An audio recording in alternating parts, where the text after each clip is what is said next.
பெருஞ்சோதி அருட்பெருஞ்சோதி ஹரிபெரும் கருணை பெருஞ்சோதி சிலாவிவரும் கொத்து வாழ மலரி வாழ்வாழ. நம்முடைய சகோதரி இன்றைக்கு நமக்கு இரட்டிப்பு மகிழ்ச்சி. ஒன்று தைப்பூச திருநாள், இரண்டாவது இந்த சபை பிரபஞ்ச மைய சபை. கனடா வாழ் தமிழர்களும் அமெரிக்கா வாழ் தமிழர்களும் இணைந்து இப்படிப்பட்ட பிரபஞ்ச மையத்தை இங்கே கருங்குடியில் தோற்றுவித்திருக்கின்றார். முதல் காரணம் என்னன்னா, தைப்பூசத்தினுடைய சிறப்பு என்பது என்ன என்றால், பாருங்க, ஒரு 1400 ஆண்டுகளுக்கு முன்பு இந்த பிரபஞ்சம் தோன்றியது. பெருவெடிப்பு கொள்கை, பிக் பேங் தியரி என்று விஞ்ஞானிகள் சொல்கின்றார். சரி, இப்படியே ஒரு 1100 கோடி ஆண்டுகள் ஜடப்பொருளாகவே இந்த உலகம் இருந்தது. பிறகு அந்த ஜடப்பொருள்களில் இருந்து உயிர் தோன்றியது. எப்பொழுது? 350 கோடி ஆண்டுகளுக்கு முன்பு என்று அவர்கள் சொல்கின்றார்கள்.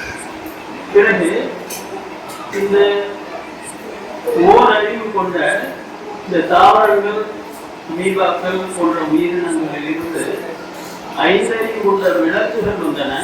அவற்றில் இருந்து கடைசியாக 6 அறிவு கொண்ட மனிதன் தோன்றினான் என்று விஞ்ஞானிகள் அனைவரும் கேட்டுக்கொள்கின்றார். ஆனால் 5000 ஆண்டுகளுக்கு முன்பே நம்முடைய தொல்காப்பியத்தில் மரபியலிலேயே இருக்கிறது 6 அறிவு கொண்ட ஒரு மனிதன். இந்த 6வது அறிவு பெயர் மனம் என்று அவர் சொல்கின்றார். சரி, இது எப்ப ஏற்பட்டது என்றால் விஞ்ஞானிகள் சொல்கின்றார்கள் 20 லட்சத்திலிருந்து 40 லட்சம் ஆண்டுகளுக்கு முன்பு இது நடந்தது என்று சொல்கின்றார். சரி, 20 லட்சம் ஆண்டுகளை வைத்துக் கொள்வோம். இந்த 20 லட்சம் ஆண்டுகளில் ஏன் மனிதன் அடுத்த நிலைக்கு போகவில்லை? ஒன்றிலிருந்து 6ஆம் கிளாஸ் வரைக்கும் பாஸ் பண்ணியாச்சு. 6ஆம் கிளாஸ்க்கு 20 லட்சம் வருஷமா இருந்தாச்சு.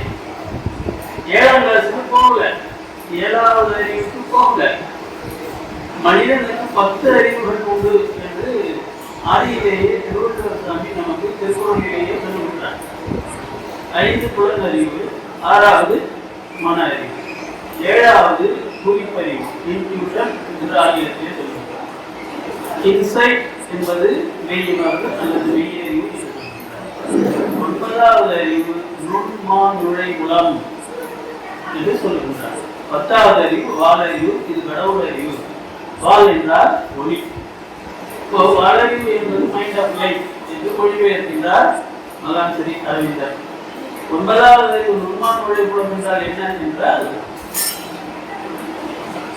மன்மா விண்மா என்று நுண்மான் என்று 2ஐ சொல்கின்றார். இப்பொழுது உங்களுக்கும் எனக்கும் இடையே இருக்கின்ற இந்த ஸ்பேஸ், இது மன்மா, இது பிசிக்கல் ஸ்பேஸ். ஆனால் இந்த பிசிக்கல் ஸ்பேஸ் போலவே நுண்மா என்று மானாக, நுண்மானா நுட்பத்திலும் நுட்பமான ஒரு ஆகாயம் ஒன்று உண்டு. அதற்கு பெயர் ஆன்மா, உயிர் என்று பெயர். அந்த உயிருக்குள் நுழைந்து கொள்ள வேண்டும். அந்த அறிவை யார் ஒருவன் பெற்றுக் கொள்கின்றானோ அவன் சாக மாட்டான், அவன் சித்தனாகும். நுண்மான் நுழை புலம் இல்லான் எழில் நலம் மண்மான் புனைப்பாவையற்று. இது அற்புதமான கவித்துவமான 2 வரிகளிலே திருவள்ளுவர் பெருமாள். ஒரு பாட்டிலே எல்லாமே முடிஞ்சு போகும். முத்த நெறி, சித்தர் நெறி எல்லாமே முடிஞ்சு போகும். எப்படின்னா, நான் வள்ளல் பெருமான் சொல்றார், ஒவ்வொரு தருணம் ஒவ்வொரு தருணம் சொல்றார். ஒவ்வொரு தருணத்தில், அதாவது உயிர் உடலை விட்டு வெளியே இருக்கின்ற பொழுது நீ உன்னுடைய ஆத்மாவுக்குள் குருமத்திற்குள்ளே உச்சிக்குள்ளே உள்நாவுக்கு மேலே வச்ச விளக்கு எரிகிறவர் அந்த ஒளிமயமான அந்த ஆன்மாவுக்குள் நீ புகுந்து அதற்கு ஒரு துவாரம் உண்டு. அந்த சபா துவாரத்திற்கு எப்படி நுழைவது என்பதுதான் எல்லா பிரச்சனையும். அவ்வளவு நுட்பமாக உணர்வை தீர்த்துவது எப்படி சில வச்சு தீர்வு அந்த மாதிரி இந்த உணர்வை எப்படி தீர்த்துவது ஒரே ஒரு வழிதான், ஜீவகாரணம் தான். யோகத்தால் முடியாது, தவத்தால் முடியாது, தியானத்தால் முடியாது, பக்தியால் முடியாது, ஜீவகாரணத்தால் மட்டும்தான் முடியும் என்பது வள்ளல் பெருமானுடைய கண்டுபிடி. இதற்கு அவர் காரணம் சொல்கின்றார். என்னவென்றால் உலகத்திலேயே நுட்பத்திலும் நுட்பமான உணர்வு என்பது ஜீவகாரணம் தான். ஜீவகாரணம் இதுதான் சுத்த சன்மார்க்கம் என்கின்ற வள்ளல் பெருமானுடைய மார்க்கத்துக்கு மையமான புள்ளி. இதுக்கு நான் அப்புறம் வரேன். முதல்ல இந்த கருத்துடையே வள்ளலார் பிரபஞ்ச ஞான மையம் என்று தொடங்கி இருக்கிறார். இவர்களுக்கு எப்படி இந்த வார்த்தை கிடைத்தது என்று எனக்கு ஆச்சரியமா இருந்தது.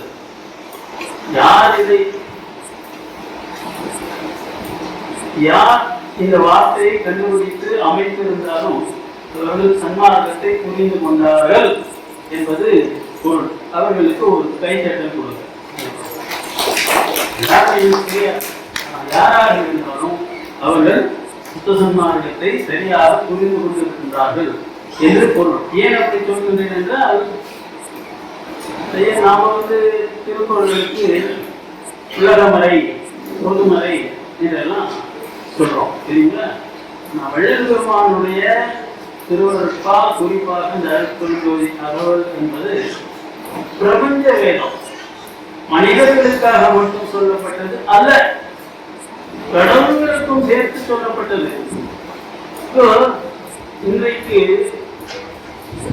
பல்வேறு மாநிலங்களில் இருந்து பல்வேறு நாடுகளில் இருந்து லட்சக்கணக்கான மக்கள் கடவுளுக்கு ஜோதி தரிசனம் செய்தார்கள். இதுதான் நமக்கு தெரியும், அதாவது நம்முடைய கண்ணுக்கு தெரிந்தது. நமக்கு கண்ணுக்கு தெரியாதது என்னன்னா, பெருமான் சொல்றாரு உத்தர ஞான சிதம்பரம் என்று அந்த ஞான சபையை பற்றி 10 பாடல்கள் எழுதியிருக்கிறார். அற்புதமான பாடல். எதனால் இந்த ஞான சபை சேர்ந்தது ஏனென்றால் இந்த பிரபஞ்சத்திலேயே இப்படிப்பட்ட ஒரு கோயில் இல்லை. அதை எப்படி பெருமான் சொல்றாரு தெரியுங்களா? மூவரும் தேவரும் முத்தரும் சித்தரும் யாவரும் பெற்றிடா இயலென ஒரு இடத்துல சொல்வார். அதோட முக்கியமா வெளிப்படையாவே சொல்றார். சேனாட வந்து வணங்கும் நான் சொல்லியிருந்தேன் சுத்தஞான சிதம்பரம்.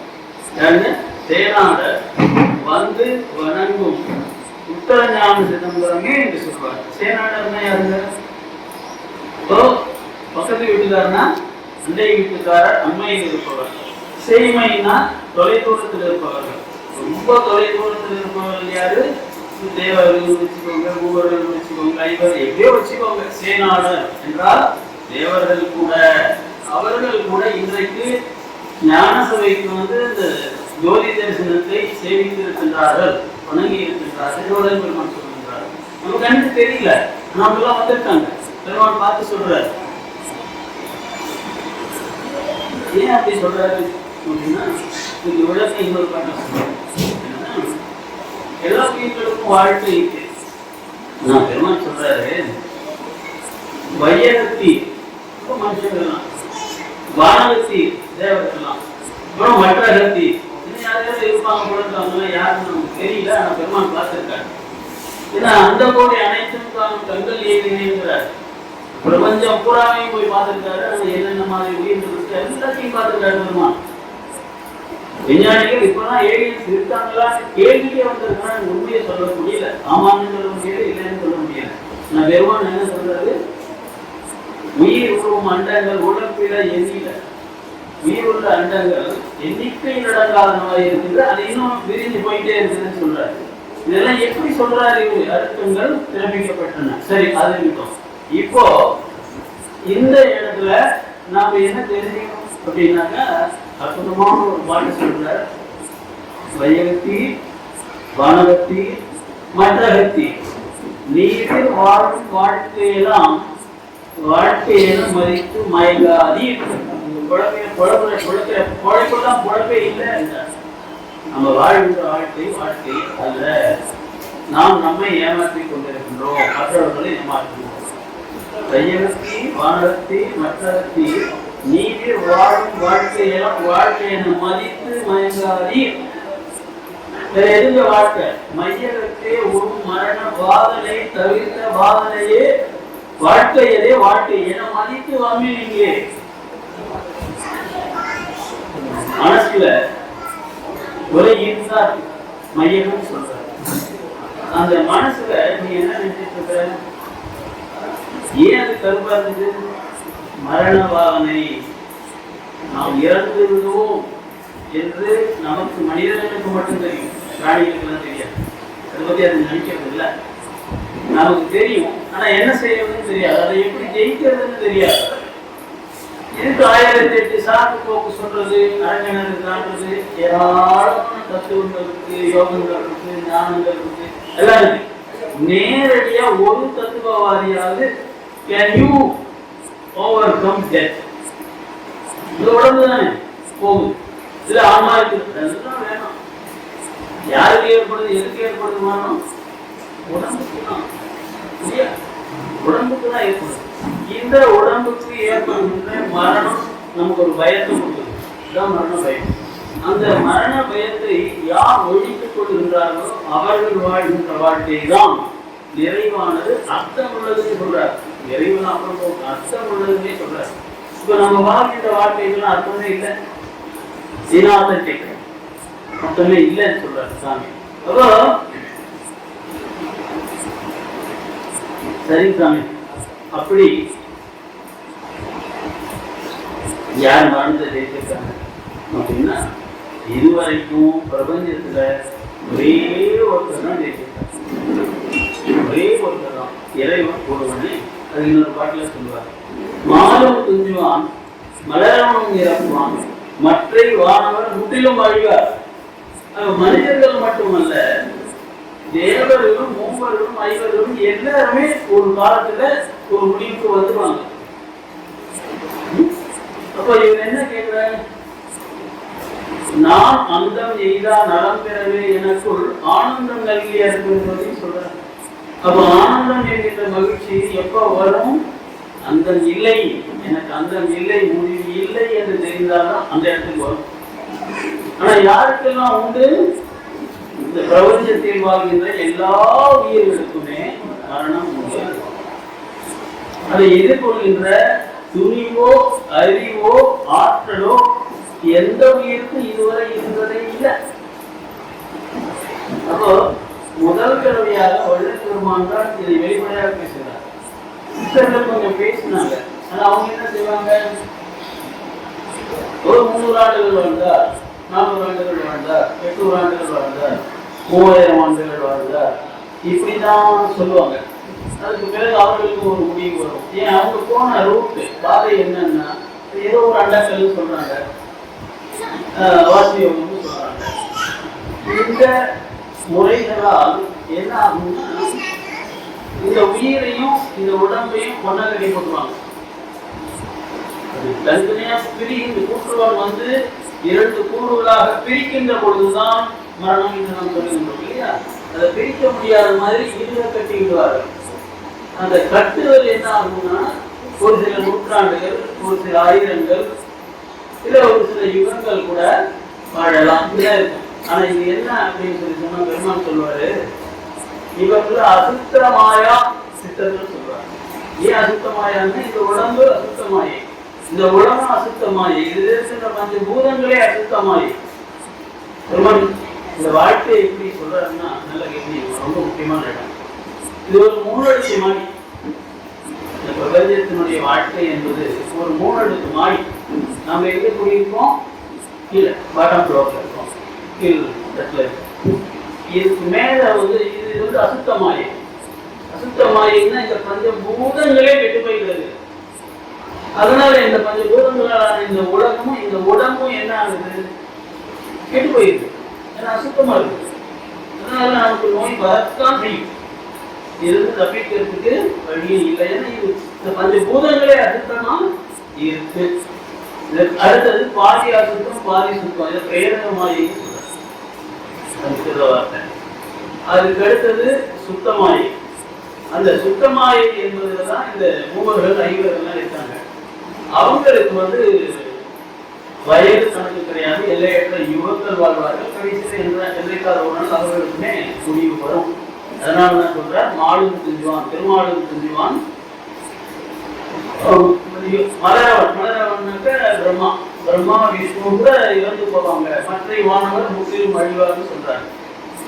அப்போ அந்த அசுத்தமாயா, இப்ப இருக்கிற அசுத்தமாயா பூத அணுக்களை சுத்தமாயா பூத அணுக்களாக மாற்றிக் கொள்க. இது சாகா கல்வியில ஒரு பாடம்.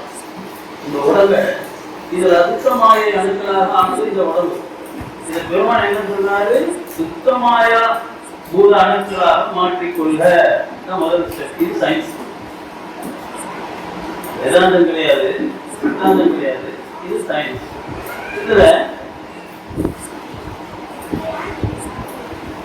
என் நடுவுல ஒரு பாதி சுத்தம் பாதி அசுத்தமான ஒரு மாயை கஷ்டம் இருக்கு இல்லைங்களா? ஏன் அதுக்கு போகக்கூடாது அப்படின்னா, அது பெருமான் சொல்றாரு, அங்க 7 வித்தியாசத்துவங்கள் இருக்கு. அந்த 7 வித்தியாசத்துவங்களில் ஒன்றுதான் காலம் என்பது. காலம் தான் காலம். அப்போ அந்த காலத்தை கடந்து நீங்க மேல சுத்தமாயா என்கின்ற ஒரு 3வது மாடிக்கு போகின்ற பொழுது என்ன ஆகுதுன்னா, நீங்கள் காலனை கடந்து போகின்றீர்கள், மரணத்தை கடந்து போகின்றீர்கள். அதனாலதான் சொல்றாரு, அசுத்தமாய பூதானங்களை சுத்தமாயா பூதானங்களாக மாற்றிக்கொள்க அப்படின்னு சொல்றாரு. இந்த இடத்துல 2 செய்திகளை பெருமான் சொல்றாரு. 36 தத்துவங்கள் இந்த அசுத்தமாயா பூத அணுக்கள் எவையாக இருக்கின்றன என்றால் 36 தத்துவங்களாக இருக்கின்றன. இந்த 36 தத்துவங்கள்ல இந்த 3 மாயைகளும் வந்துடும். 24 தத்துவங்கள் அசுத்த மாயை, அப்புறம் 7 தத்துவங்கள் வித்யா தத்துவங்கள், அதுக்கடுத்த 5 தத்துவங்கள் சிவ தத்துவங்கள் சொல்றாங்க. இது மொத்தம் 36 வரும். இந்த 36 தத்துவங்களில் இருந்து விலகி கொள்ள வேண்டும். இது வேதாந்தம். முக்தி நிலைக்கு போகின்ற பொழுது இந்த 36 தத்துவங்களில் இருந்து நாம் விலகி கொள்ள வேண்டும். தத்துவ நிகிரகம் சொல்வார். நிகிரகம் என்கின்ற வடமொழி சொல்லுக்கு விலகி கொள்ளுதல் என்று போயிடும். இதெல்லாம் கொஞ்சம் பாடம் தெரிஞ்சுக்கலாம். ஏன்னா இது நப பாடம், மனுஷனா பிறந்துட்டோம். இதை தெரிஞ்சுக்கலன்னா இறந்து பிறந்து இந்த சூழல் வட்டத்திலே சிக்கிட்டே இருக்க வேண்டியதுதான். கொஞ்சம் பாடம், கொஞ்சம் பொறுமையா கேள்வி. அப்போ இந்த கால தத்துவத்தை மீறி அப்பால் செல்ல வேண்டும். அப்பொழுதுதான் நாம் காலம் காலனுக்கே காலம் என்று சொல்லப்படுகின்ற சிவபெருமானுடைய நிலைக்கு போக முடியும். அந்த சிவபெருமானுக்கும் 10 நிலைகள் உண்டு. ஆகமங்களையும் திருமந்திரத்திலையும் நமக்கு குறிப்பிடுகின்றது 9 நிலைகள், நவ நிலைகள். 14 1 14 என்று பெருமான் சொல்வார். 14 என்றால் பிரம்மா விஷ்ணு ருத்ரன் மகேஸ்வரன். இந்த 4 உருவம் கொண்டவர்கள். 5வது குரு அருள், பாதி உருவம் பாதி அருவம் என்பது சதாசிவம். கோயில லிங்கம் வச்சிருக்கீங்களா, அதுதான் சதாசிவம். சரி, அது ஏதோ உருவம் இருக்கா? இல்ல. ஆனாலும் உருவம் இருக்கு, ஏதோ ஒரு 2 மாதிரி இருக்கு, அவ்வளவுதான். கீழே ஆக முடியாது. அது பாதி உருவம் பாதி அருவம். இது சதாசிவத்தினுடைய நிலை. அடுத்த மேல இருக்கிற இது நாதம் பரவீது பரநாதம் 4மே அருவம் தான். இதுதான் சைவ சித்தாந்தம். இவ்வளவுதான் வந்தது. ஆரம்பங்கள் இவ்வளவுதான் வந்தன. பெருமான் எங்கே போறாருன்னா, 10வது ஒரு நிலையை ஆண்டவர் வள்ளலாருக்கு உணர்த்துகின்றார். அதனாலதான் சொல்வார், நவ நிலைக்கு நன்னாகி அரிசியின் ஜோதி நவநிலைக்கு அப்பால உள்ளது. நன்னாகாகி நவநிலைக்கு நன்னாகாகி 10வது இடத்துல இருக்கிறது. அதை இதுவரை யாரும் கண்டுபிடிக்கவில்லை. ஆகம ரிஷிகளுக்கு தெரியல, திருமூல நாயனாருக்கு தெரியல, சைவ சித்தாந்த ரிஷிகளுக்கு முனிவர்களுக்கு தெரியல.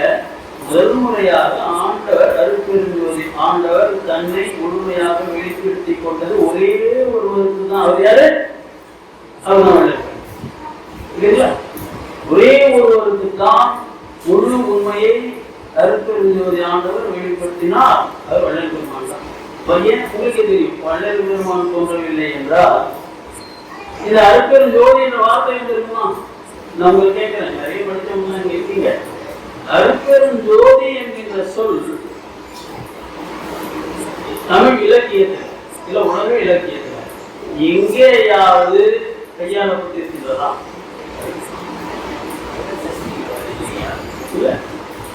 முதல் முறையாக மனிதகுல வரலாற்றில், பிரபஞ்ச வரலாற்றில் அருட்பெருஞ்சோதி என்கின்ற ஒரு செய்தி, ஒரு சொல் வருகின்றது. பெருமான் தான் முதல்ல அதை கண்டுபிடிக்கிறார். கடவுள் யார், எப்படிப்பட்டவர் என்ற கேள்வி காலத்துக்கும் எல்லாரும் கேட்டுருக்காங்க. எல்லா சமய தலைவர்களும் கேட்டுருக்காங்க, எல்லா ஞானிகளும் கேட்டுக்கிறாங்க. ஒரு சிலர் உருவங்கள் சொன்னாங்க, ஒரு சிலர் அருவங்கள் சொன்னாங்க, ஒரு சிலர் உருவ அருவங்கள் சொன்னாங்க. ஆனால் யாருமே இறைவன் ஒளி வடிவானவன்,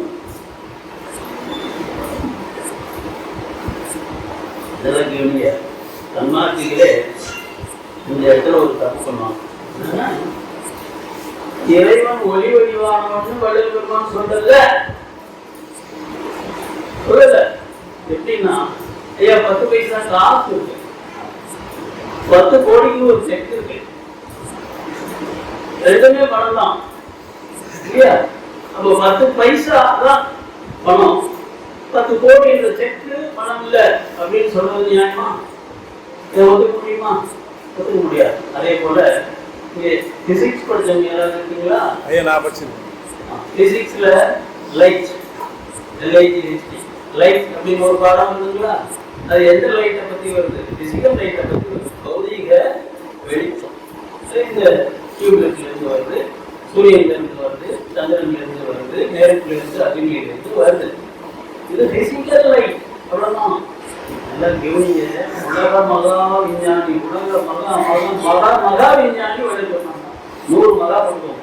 எப்படி சொல்றேன்னா, இன்னைக்கு வரைக்கும் எந்த விஞ்ஞானிக்கு யாருன்னு தெரியாது.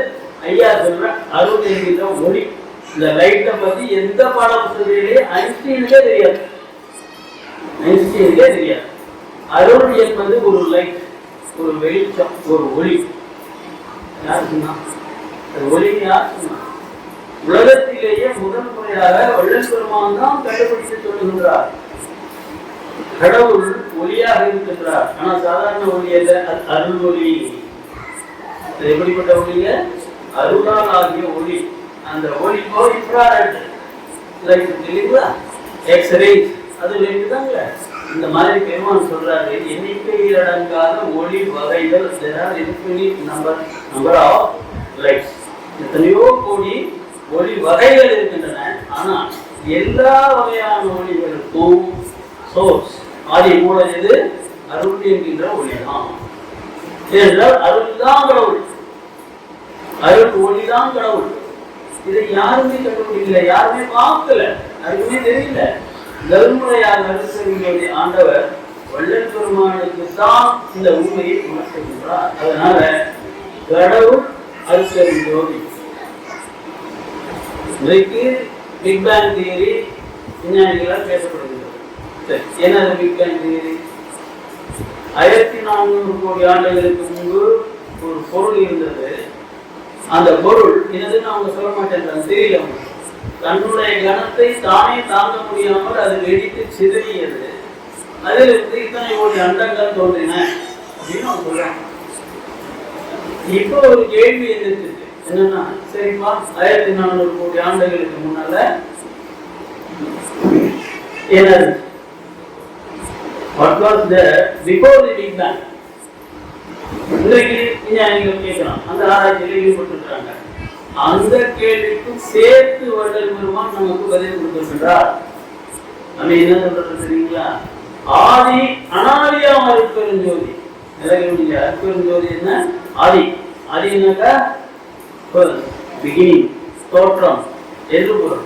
இந்த பிரபஞ்சத்தின் ஆரம்பத்தில் இருந்தது எது? அருட்பெருஞ்சோதி. அப்ப பிறகு அந்த பிரபஞ்சம் உற்பத்தி ஆவதற்கு முன்பு என்ன இருந்தது? அனாதி. அதுவும் அருட்பெருஞ்சோதி தான். அவை எப்போதும் எல்லா காலத்திலும் இருந்து கொண்டிருப்பது ஒரே ஒரு பொருள் தான், அது அருள் ஜோதி. இந்த இடத்துல இன்னொரு ட்விஸ்ட் கொடுக்குறாங்க.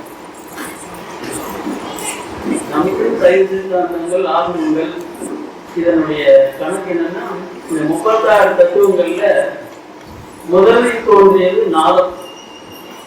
அந்த நாதத்திலிருந்து தோன்றியதுதான் விந்து. நாதம்னா சவுண்டு, மதம்னா சவுண்டு, காது, காதால் கேட்கும். அப்புறம் அதிலிருந்து தோன்றியது விந்து, 2வது தத்துவம். பெருமான் என்ன செய்யறாரு தெரியுங்களா? அப்பா நீ பார்த்தது அவ்வளவுதான், இந்த நாதத்துக்கு மேல ஒரு லைட் ஒளி இருக்கு. நீங்க ஓத பாருங்களேன். இந்த ஓம் என்பது பிண்டம், அண்டத்துக்கு உள்ளது யாவும் காதால் கேட்கும். அப்புறம் அதிலிருந்து தோன்றியது விந்து, 2வது தத்துவம். பெருமான் என்ன செய்யறாரு தெரியுங்களா? அப்பா நீ பார்த்தது அவ்வளவுதான், இந்த நாதத்துக்கு மேல ஒரு லைட் ஒளி இருக்கு. நீங்க ஓத பாருங்களேன். இந்த ஓம் என்பது பிண்டம், அண்டத்துக்கு உள்ளது யாவும் இது பிண்டத்தை உண்டு. இது எல்லாரும் ஏற்றுக்கிறாங்க, வேதாந்திகளை ஏற்றுக்கிறாங்க, சித்தர்களை ஏற்றுக்கிறாங்க, உலக சித்தர்கள் அனைவரும் ஏற்றுக்கொள்கிறாங்க. இப்போ 4வதாக தோன்றியது கண்ணு. இந்த கண்ணுக்கு மேல இருக்கிறது இந்த காது. அதனால அவங்க ஒளி, அதுக்கு கீழே வெளிச்சம், ஒளி அப்படின்னு கீழே வைக்கிறாங்க. பெருமான் என்ன சொல்றாரு? உண்மைதான், உண்மைதான். ஆனா இந்த காதுக்கு மேல உருவ மத்தியில ஒரு ஒளி இருக்கு. அந்த ஒளி அருட்பெருஞ்சோதி என்று சொல்லி அதை எப்படி மாற்றி போடுறாருன்னா, இதை சைவ சித்தாந்தியெல்லாம் கேட்டாங்கன்னு அசத்துவாங்க. இந்தோனால வெளியும் கடந்து மேலும் நீளுதே, மேலை வெளியும் கடந்து அடியற ஆணையாளுது.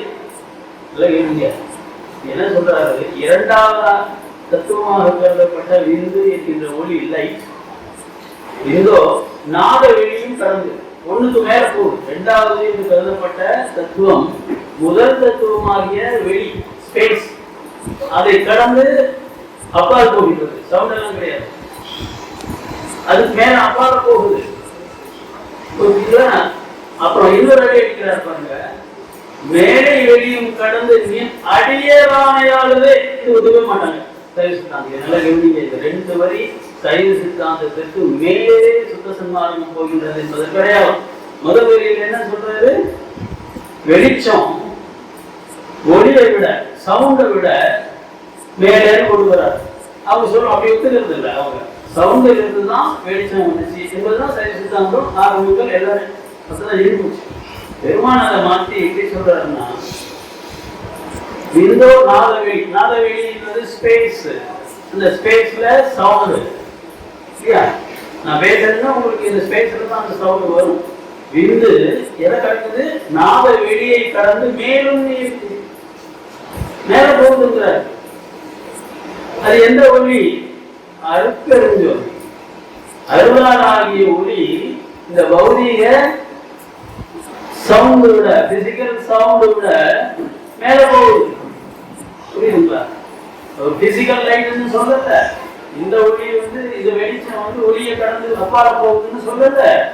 என்ன சொல்றாரு? இந்தோ நாத வெளி, ஸ்பேஸ், ஸ்பேஸ கடந்து அப்பா போகுது. அடுத்த வரைக்கும் சொல்றாரு, யாரும் ஏற்றுக்க மாட்டாங்க. அது என்னன்னா, மேலை வெளியும் அங்கதான் சிவன் இருப்பதாக சொல்லியிருக்கிறார்கள். மேலை வெளி தான் அல்டிமேட் ஸ்பேஸ், அதுதான் பெருவெளி. பெருமாள் என்ன சொல்றாருன்னா, அந்த பெருவெளிக்கு அப்பால் சுகப்பெருவெளி, அருட்பெருவெளின்னு ஒன்று இருக்குன்னு சொல்றாரு. இந்த வெளி வகைகளை நீங்க படிச்சுட்டே வந்தீங்கன்னா சொல்லுவாரு, பெருவெளி எங்கே இருக்கின்றது என்றால் அருட்சுக வெளியில் இருக்கின்றதுன்னு ஒரு இடத்துல சொல்லுவார். இன்னொரு இடத்துல அருட்பெருவெளியில் ஓங்கும் ஜோதியே பாருங்க. அப்போ பெருமான் என்ன செய்கிறார்? மேலை வெளியும் கடந்து யாருடைய ஆணையாளுது? நின் அடியர், அருட்பெருஞ்சோதி ஆண்டவர்களுடைய அடியர்கள் யாரு? ஆணை போகுது. ஒரு மனிதனுடைய ஆணை அவன் அருட்பெருஞ்சோதி ஆகிவிட்டால் எதுவரையும் கடந்து போகுது? எல்லா தத்துவங்களையும் கடந்து முதல் தத்துவமாகிய வெட்டவெளி அல்லது சவுண்ட் என்பதை கடந்து மேல போகுது. மேலே வெளியும் கடந்து நின்று அடிய நாணையாகுது சொன்னா இது எதுவரையும் செல்ல முடியாது. 36 தத்துவங்களுக்கு அப்பா சென்று செல்ல முடியாது. சில பேர் கேட்கிறாங்க, இப்படி இவர் மாற்றிக் கொள்வதற்கு என்ன காரணம் என்றால், அருட்பெருஞ்சோதி பிள்ளையார் கண்ணுக்கு முதலாக கட்டுப்படுகின்றது. இதற்கு முன்பு யாரும் பார்க்கல. அருட்பெருஞ்சோதி ஆண்டவர் வேறு யாருக்குமே தன்னுடைய உண்மையான இயல்பை காட்டவில்லை. வள்ளல் பெருமானுக்கு தான் பிரபஞ்ச வரலாற்றிலேயே முதல் முறையாக அருட்பெருஞ்சோதி ஆண்டவர் என்கின்ற highest god first revealed himself to Vallalar. இதுதான் நமக்கு எல்லா பாடங்களும் வருது. வருது, முழுக்க வருது, எல்லாமே வருது. இது எப்படி பெருமாள் கண்டுபிடிக்கிறார் அப்படின்னு சொல்லி பார்த்தீங்கன்னா, இந்த கருங்குடியிலிருந்து எப்பொழுது அவர் வடலூருக்கு போய் தங்குகின்றாரோ அப்பொழுதுதான் ஏற்படுது. இங்கே கருங்குடியில் இருக்கின்ற வரை விநாயகர் பக்கத்திலே போயிட்டு விநாயகர் கோயில், அந்த விநாயகர் கோயில் பாடுறாரு, சிதம்பரம் நடராஜரை பாடுறாரு. இதெல்லாம் பழைய மார்க்கங்கள், அதாவது சைவ சித்தாந்தம். ஆனால் இங்கிருந்து அவர் அங்க போய் சத்தியஞான சங்கத்தை ஆரம்பிக்கிறார் பார்த்தீங்களா, 1865. அப்பொழுதுதான் முதலாக அவர் அருட்பெருஞ்சோதியை பற்றி ஆண்டவர் அவருக்கு வெளிப்படுத்துகின்றார். அதை தெரிஞ்சுக்கிறார். தெரிஞ்சுக்கிட்டு அருள் ஒன்றுதான் இந்த பிரபஞ்சம் முழுக்க நிறைந்திருக்கின்றது. அதனுடைய படித்தரங்கள், அதாவது டினாமினேஷன் சொன்ன இல்லைங்களா, 10 பைசாவில இருந்து 10 கோடி வரைக்கும் பணம் இருக்கு. எல்லாமே பணம் தான். ஆனா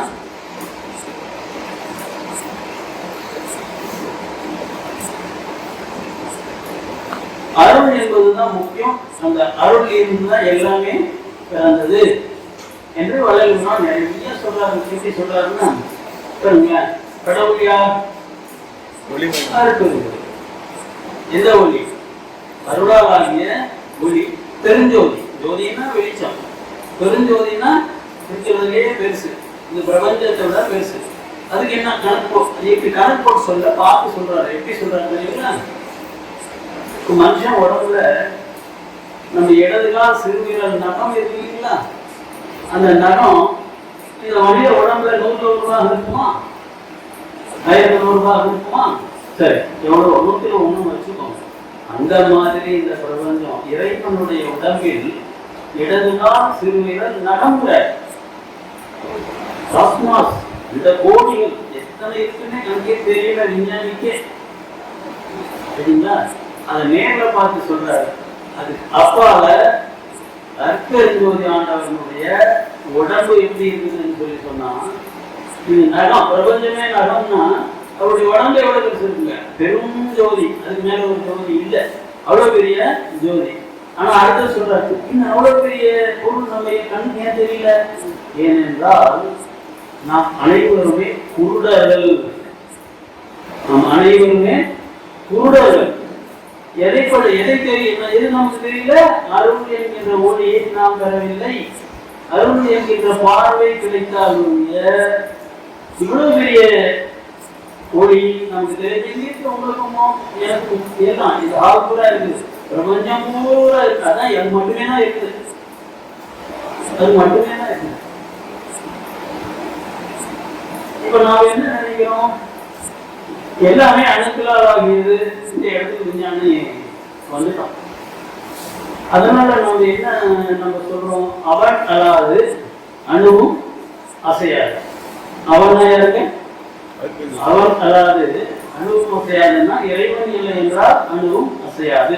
சரி, அப்படியே மாற்றி போறாரு. எப்படி மாத்துறாரு? அருள் அல்லாது அவனும் அணுவும் அசையாது. அவசரம் பண்ணி இப்படிப்பட்ட ஒரு தைரியம் ஒரு ஞானிக்கு வரணும் அப்படின்னா சொல்ற, பயப்பட மாட்டேன், உள்ளதை உள்ளபடி அறிந்தேன், பார்த்து சொல்றாரு. அவனன்றே அணுவும் அசையாது. இது பழைய நம்பிக்கை. அவன் அவன் இஸ் ஈக்வல் டு அருள். அவன் இஸ் ஈக்வல் டு அருள். அப்போ அருள் அல்லாது அணுவும் அசையாது. இப்படி எழுதுற அவன் அல்லாது அணுவும் அசையாது என்பதை அருள் அல்லாது அணுவும் அசையாது. உலகத்தில் இருக்கிற எல்லா சமய மத சண்டைகள் போர்கள் எல்லாம் முடிஞ்சு போச்சா? அவனால்தான் அணுவும் அசையுது, எல்லாத்தையும் அவன் தான் செஞ்சான. உடனே என்ன சொல்றோம்? இந்த சமயத்துல அந்த அவனு எங்கால் தான் அவனுக்கு பேர் விஷ்ணு. உடனே இல்ல அவன்றது அவர் சொல்றது சிவனை சொல்றாரு. இன்னொரு சமயத்துக்கு அரம்பியல் நடக்கலாம், இன்னொன்னு சொல்றோம்.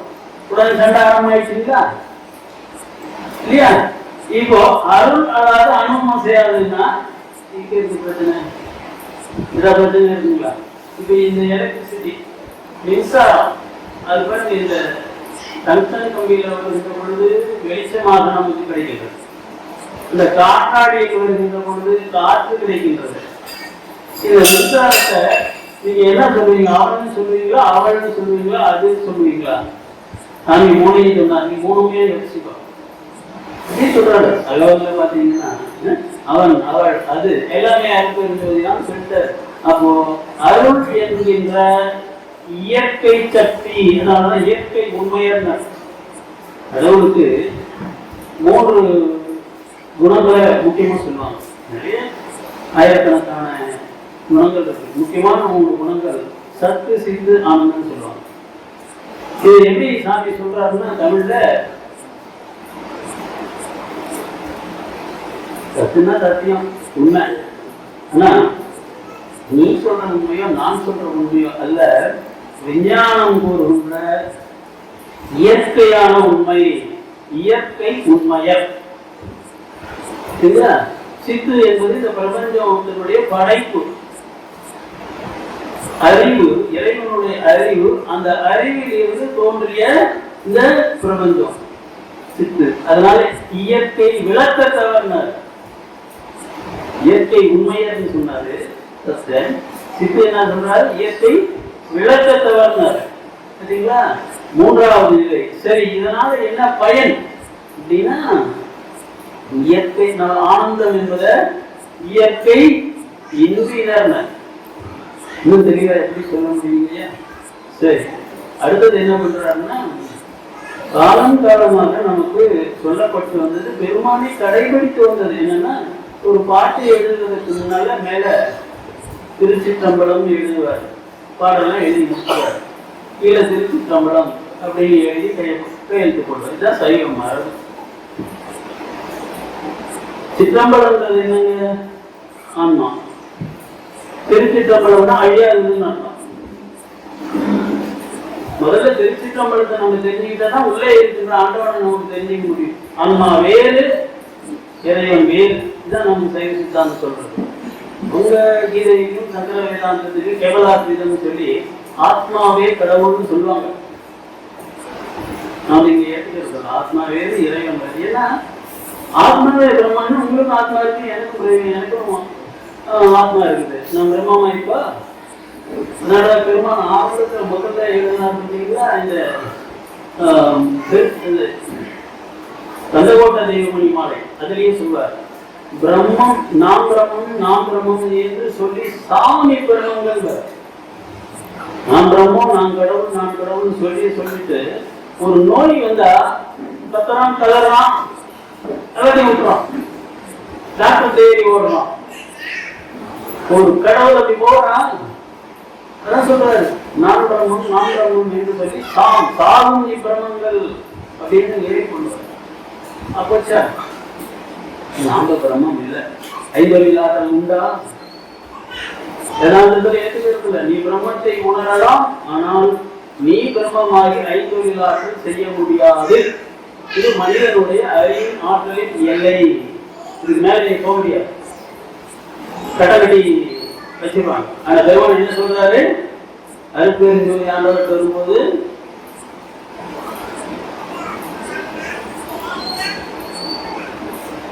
சிருஷ்டி முதல் ஐந்தொழிலும் நானே புரிகின்றேன். சிருஷ்டி முதல் ஐந்தொழிலும் நானே புரிகின்றேன். இதை சைவ சித்தாந்தத்துல திருமூலர் கூட சொல்ல முடியாது, யாருமே சொல்ல முடியாது. அருட்பெருஞ்சோதி ஆண்டவர் தான் மனிதர்களுக்கு அந்த ஆற்றலையும் அறிவையும் கொடுக்கின்றார், ஐந்தொழில் ஆற்றலையே கொடுக்கின்றார். பல இடங்களில் பெருமான் சொல்லுவார். என்ன சொல்லுவார்? மன்னுகின்ற பொன்படியும் மந்திரமாம்படியும் வாங்கடியும் கொடுத்து எனக்கு மணிமுடியும் சூட்டி பண்ணுகின்ற தொழிலையும் செய்யவே பண்ணித்தான். பண்ணுகின்ற தொழிலைந்தும் இதனால் வரைக்கும் என்ன சொல்றாரு?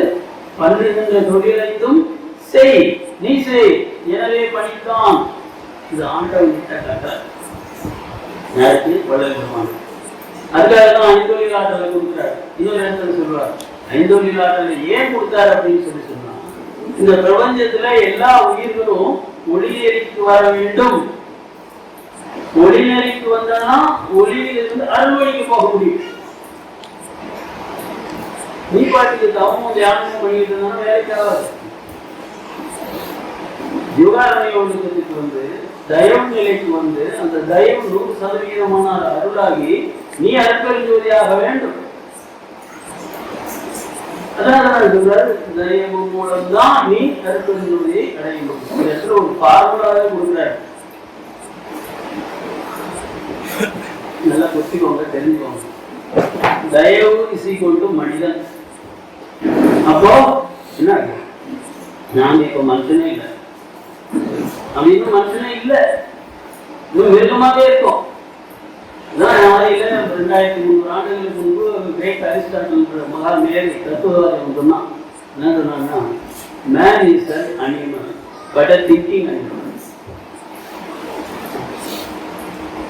மிருகம்தான் மனுஷனும் நாய் நரி மாதிரி, ஆனா கொஞ்சம் சிந்தனை உள்ள மிருகம். அந்த சிந்தனையினுடைய விளைவு தான் இந்த நாகரீகம், இந்த உலகத்தில் இருக்கிற வசதிகள் எல்லாமே, சயின்ஸ் பிலாசபி எல்லாம் சிந்தனையில் இருந்து வந்தது.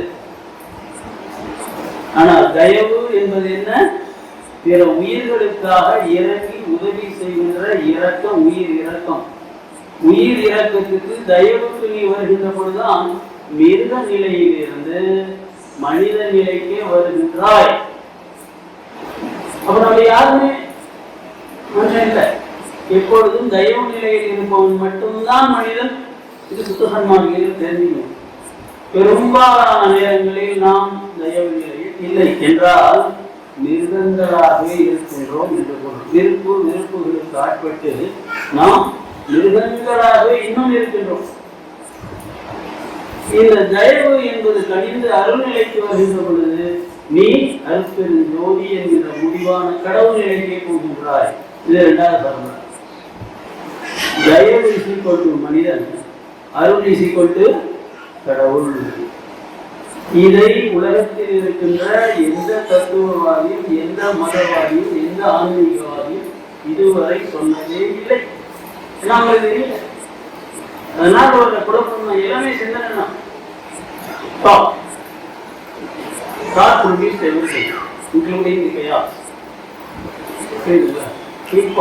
இவர் அங்கிருந்து எங்க வர்றாரு? அருளுக்கு வர்றாரு. இப்ப சொல்லுங்க, சிற்றம்பலம் என்பதை இவர் எதுவாக மாற்றுகின்றார்? அதுதான் 28 பாட்டு படிக்க சொன்னார் பார்த்தீங்களா? என்ன சொல்றாருன்னா, பற்றிய பற்று அனைத்தையும் பற்றற விட்டு அருளம்பல பற்றே பற்றுவின என்றும் இரவிய. 2 விஷயத்துல சிற்றம்பலத்தை எதுவாக மாற்ற சொல்கின்றார்? அருளம்பலமாக மாற்ற சொல்கின்றார். புரியுதுங்களா? இது வரைக்கும் ஆகமங்களோ திருமூலரோ இல்ல சைவ சித்தாந்திகளோ யாருமோ கூட உங்களுக்கு சிற்றம்பலத்தை மாற்ற சொல்லவில்லை. சரி, இப்போ அருளம்பலமாக மாற்றிவிட்டால் என்ன லாபம்? ஏன் மாற்றணும்? மற்ற உயிரினங்கள் எல்லாம் மாற்றாது, மனிதர்கள் மட்டும் தெரிந்து கொண்டு மாற்றிக்கொள்ள வேண்டும். ஏன்? அதுல என்ன சொல்றாரு? என்றும் இரவிலே, என்றும் தான் நினைக்கணும். 300 வருஷம், 1000 வருஷம், 3000 வருஷம் கணக்கே சொல்ல. பற்றிய பற்று அனைத்தையும் பற்றற விட்டு தூய்மையா தொடச்சி எடுத்து எல்லா பற்றுகளையும் நீக்கிடு. நீக்கிட்டு பற்றிய பற்று அனைத்தையும் பற்றாட விட்டு அருளம்பல பற்றே பற்றுமையோ இன்றும் பிறவீரே. அப்ப இந்த திருச்சிற்றம்பலத்தை எதுவாக மாற்றிக்கொள்ள வேண்டும்? அருளம்பலமாக மாற்றிக்கொள்ள வேண்டும். அப்பொழுது என்ன லாபம்? என்றும் இறவீரே. ஏன்னா அருளம்பலம் தான் அருட்பெருஞ்சோதியாக மாறுகின்றது.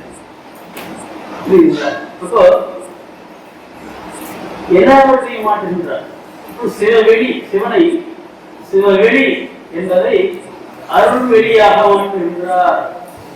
சிவவெளி என்பதை அருள்வெளி என்று மாற்றுகின்றார்.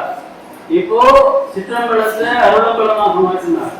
இப்போ இங்கே சிவவெளியை அருள்வெளியாக மாற்றுகின்றார். எப்படி சொல்றாரு? என்கிற இடத்துக்கு வருகின்ற பொழுது எழுத்துக்கு பதிலா அவர் என்ன சொல்றாரு? அப்படியே அப்படியே வந்துகிட்டே இருக்கும்போது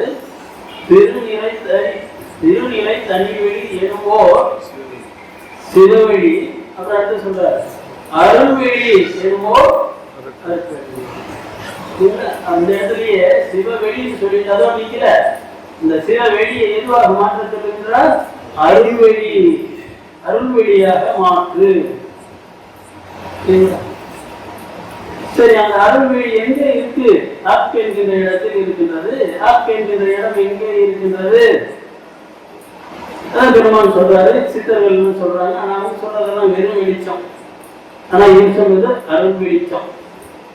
உச்சைக்கு கீழே உள்நாவுக்கு மேலே வச்ச விளக்கு எரியுதடி உற்றுற்று பார்க்க ஒளி விடும் நேரம் பற்றுக்கு பற்றாய் பரமன் இருந்த இடம் சிற்றம்பலம் என்று தெரிந்து கொண்டது.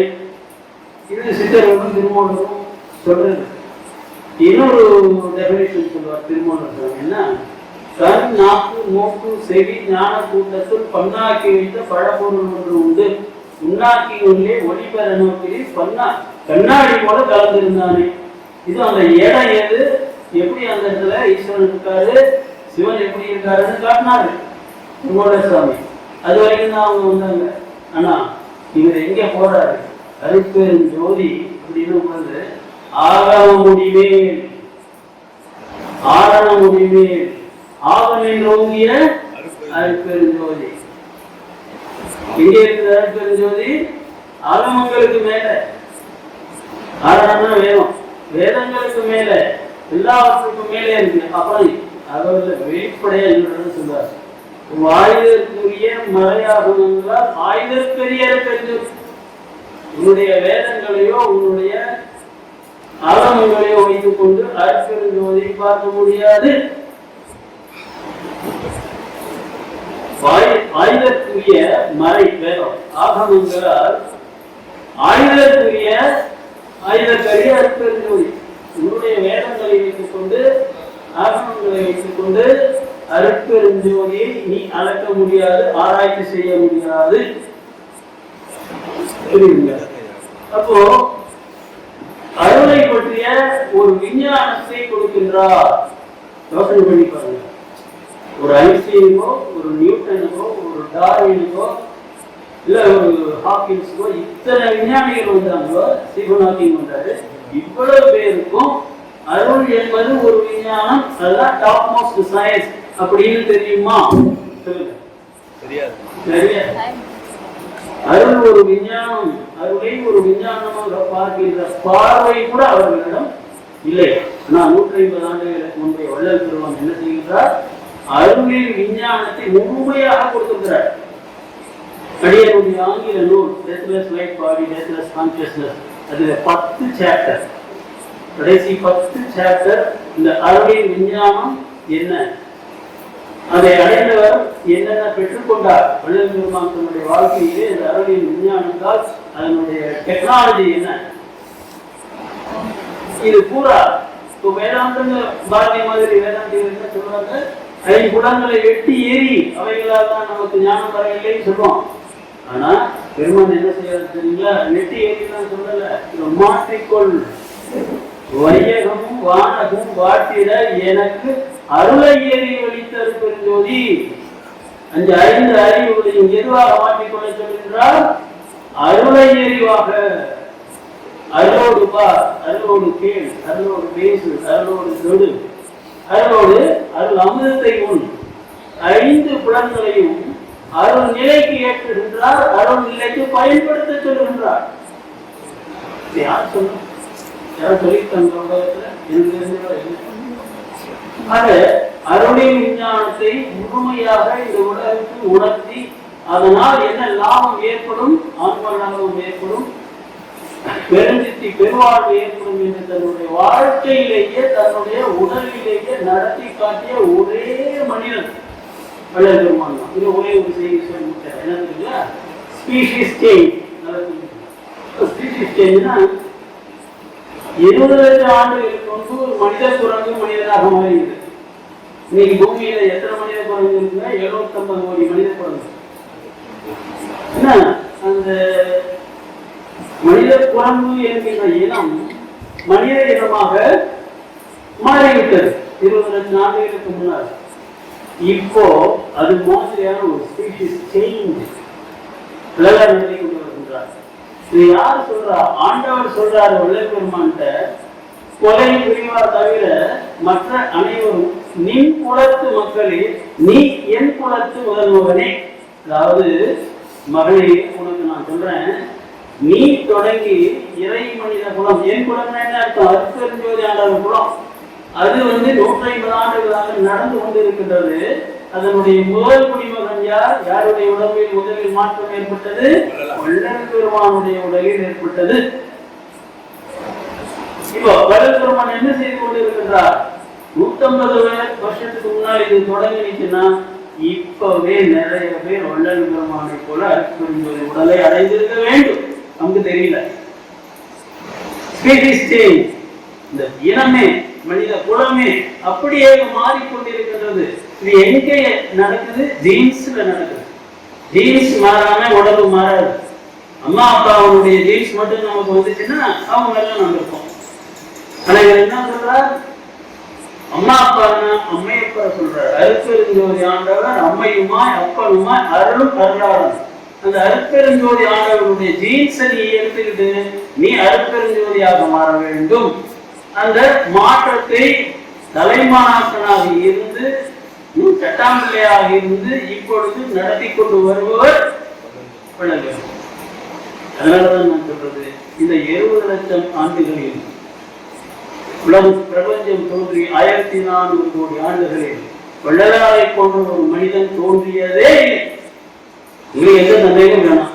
சந்தேகம் இருந்துச்சுன்னா நீங்க சன்மார்க்கில வெளியில போயிடலாம். அதனாலதான் நான் சொல்றேன், பிரபஞ்ச மையம் என்கின்ற சொற்றொடை யார் பயன்படுத்தி இருந்தாலும் அவர்கள் சன்மார்க்கத்தை சரியாக புரிந்து கொண்டிருக்கின்றார்கள். ஏன்னா இது பிரபஞ்ச மாற்றத்திற்கான பிரபஞ்ச குரு எழுதிய பிரபஞ்ச வேதம். இந்த குறிப்பாக அருட்பெருஞ்சோதி அகவல் இல்லைங்களா? அப்ப இங்க எல்லாரும் ஏன் சேனாடார் போல எங்க வராங்க? மரணத்தை எழுவது எப்படி என்று தேவர்களுக்கும் மூவர்களுக்கும் ஐவர்களுக்கு கூட தெரியாது. ஏன்னா இறைவன் யாருக்கும் சொல்லல, அருட்பெருஞ்சோதி ஆண்டவன் யாருக்குமே சொல்லல. அவர் சொன்னது ஒரே ஒரு ஆள், வள்ளல் பெருமானுக்கு தான். அந்த வள்ளல் பெருமான் இப்பொழுது நமக்கு ஒரு முழு விஞ்ஞானத்தை கொடுத்திருக்கிறார். முழுசா complete science of absolute compassion was revealed to us by அருட்பெருஞ்சோதி தனிப்பெருங்கருணை எல்லா உயிர்களும் இன்புற்று வள்ளல்